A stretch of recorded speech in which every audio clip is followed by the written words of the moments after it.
Halo, selamat pagi. Kembali lagi dengan Ibu Tinar di dalam materi pelajaran bisnis retail. Kemarin kita sudah belajar tentang media advertising. Sekarang kita akan mempelajari tentang langkah-langkah pembuatan advertising atau iklan retail. Mari kita perhatikan slide berikut.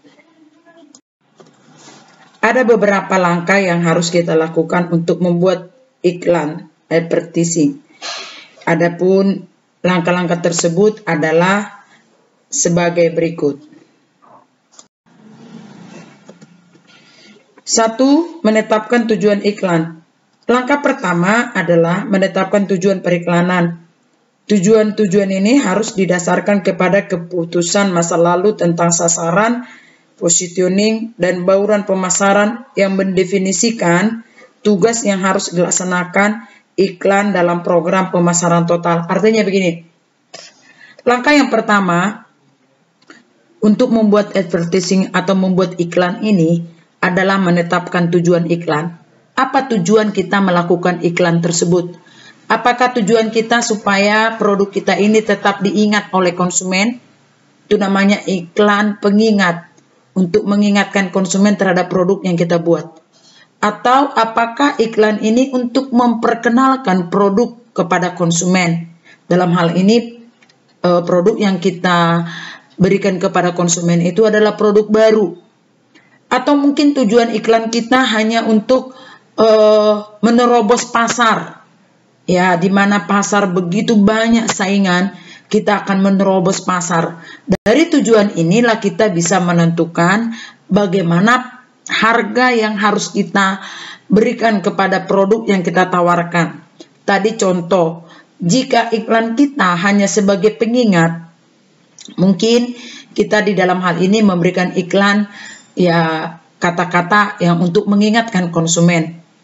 Atau mungkin barangkali kita akan membuat iklannya dengan sistem jika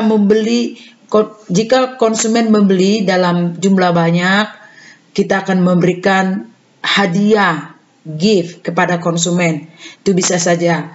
Atau mungkin kalau tujuan kita ingin menerobos pasar, kita akan menurunkan harga produk yang kita tawarkan supaya konsumen mau membeli produk yang kita tawarkan.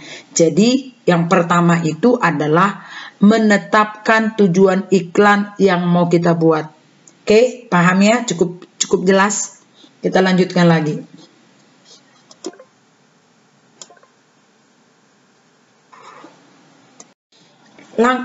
Langkah yang kedua adalah menetapkan anggaran iklan.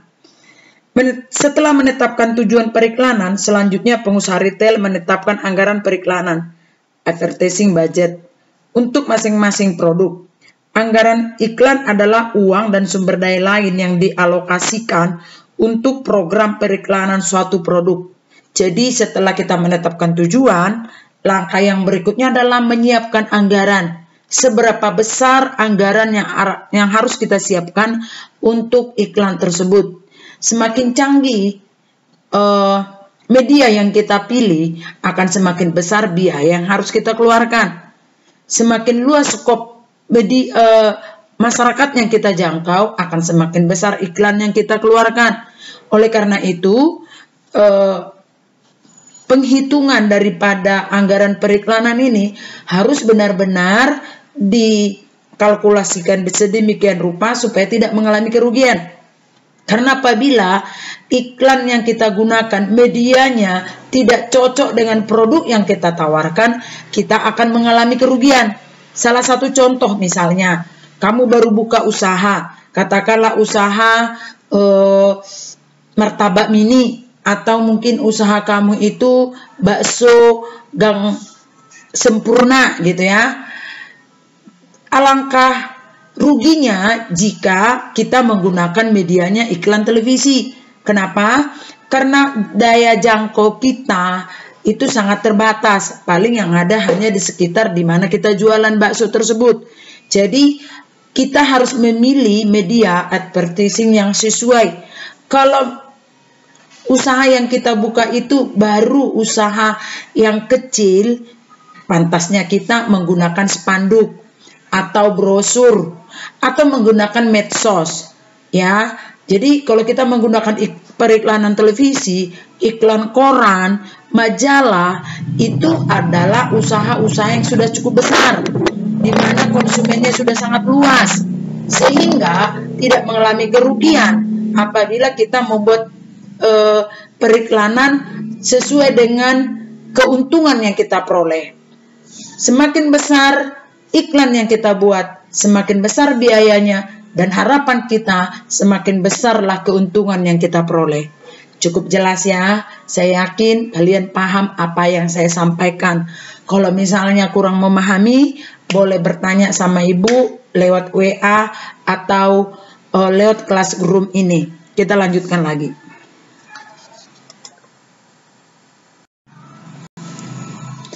Yang berikutnya adalah mengembangkan strategi iklan. Strategi periklanan adalah strategi di mana pengusaha retail mencapai tujuan iklannya. Strategi periklanan terdiri atas dua elemen utama, yaitu menciptakan pesan periklanan dan memilih media periklanan. Oke, tadi Ibu sudah jelaskan bahwa kita yang pertama menetapkan tujuan periklanan. Ketika kita sudah tahu tujuan iklan yang kita mau buat, apakah kita ingin merebut pasar, ataukah kita ingin membuat posisi produk kita ini tetap di atas, atau mungkin kita memperkenalkan produk baru kepada konsumen. Kalau kita sudah tahu tujuan periklanan, kita akan tahu strategi apa yang harus kita pilih. Tadi dikatakan di sini adalah menciptakan pesan dan memilih media periklanan. Jika media kita besar, biaya kita besar, kita berharap keuntungan yang kita harapkan juga akan besar.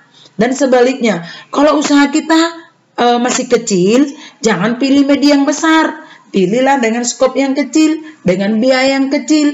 Walaupun mungkin keuntungannya tidak seperti usaha besar, tapi yang jelas kita akan mendapatkan keuntungan.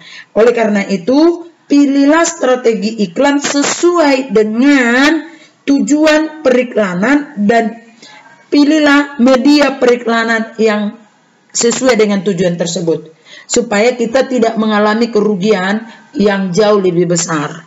Oke, kita lanjutkan langkah yang berikutnya.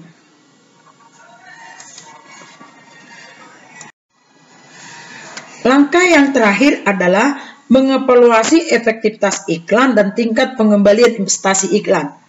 Tingkat pengembalian investasi periklanan adalah tingkat pengembalian bersih investasi periklanan dibagi oleh biaya investasi periklanan. Pengiklanan harus mengevaluasi dua jenis hasil iklan secara teratur, yaitu pengaruh komunikasi dan pengaruh penjualan dan laba. Yang terakhir, langkah dalam pembuatan advertising itu adalah mengevaluasi efektivitas iklan dan tingkat pengembalian investasi iklan. Setelah kita buat iklan dengan biaya yang cukup besar, sekarang kita akan mengevaluasi seberapa besar signifikan antara biaya yang kita keluarkan dengan jumlah laba atau keuntungan yang kita peroleh. Ada tidak pengaruhnya? Kalau misalnya biaya iklan sudah kita keluarkan, tetapi keuntungannya tidak sesuai atau kecil, sangat rugi kita membuat iklan tersebut. Tapi kalau misalnya ada dampaknya iklan tersebut terhadap jumlah penjualan sehingga kita mendapatkan laba yang besar, ini iklannya cukup baik. Kalau tidak ada, kita harus stop iklan tersebut. Yang berikutnya juga, bagaimana kita bisa mengembalikan investasi yang kita sudah keluarkan untuk pembuatan iklan tersebut. Itu makanya perlu dievaluasi. Terus tidak selalu keuntungan atau uang yang kita peroleh dari iklan. Mungkin kita tidak memperoleh keuntungan yang signifikan dari iklan tersebut. Tapi ada satu keuntungan di mana pengaruh daripada iklan terhadap komunikasi terhadap konsumen. Setelah kita buat iklan, itu konsumen memiliki pandangan yang positif terhadap produk yang kita tawarkan.